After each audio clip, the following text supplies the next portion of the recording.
கிழக்கு பக்கம் சொல்லுதா தெற்கு புறம் சொல்லுதா அப்படின்னு பார்ப்பார். தெற்கு புறமும் கிழக்கு புறமும் சொன்னால் மட்டுமே அந்த 2 திசைகளையும் நோக்கி வணங்குவார். மேற்கு புறமோ வடபுறமோ கத்துச்சுன்னு சொன்னால் அமைதியாக நிற்பார் ரொம்ப நேரத்துக்கு. ஆனால் கண்காணிச்சிக்கிட்டே இருப்பார்.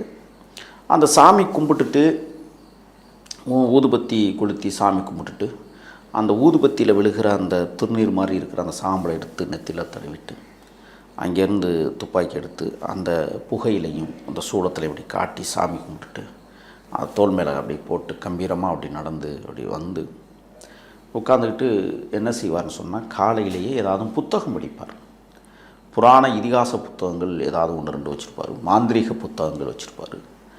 போராளி குழுக்கள் உள்ளே சென்றதற்கு பிறகு எர்னஸ்டோ சேகுவேராவுடைய புத்தகங்களை நாங்கள் வச்சுருந்தோம். தேசிய தலைவருடைய புத்தகங்களை நாங்கள் வச்சுருந்தோம். தமிழ்நாட்டு விடுதலைக்காக போராடிய தமிழரசனுடைய புத்தகங்கள் இருந்தது. இந்த புத்தகம்லாம் என்ன செய்வார்னா ஒத்த கால சம்பளம் கூட்டிட்டு ஒத்த கால மண்டி போட்டுட்டு குனிஞ்சுக்கிட்டு பார்ப்பார்.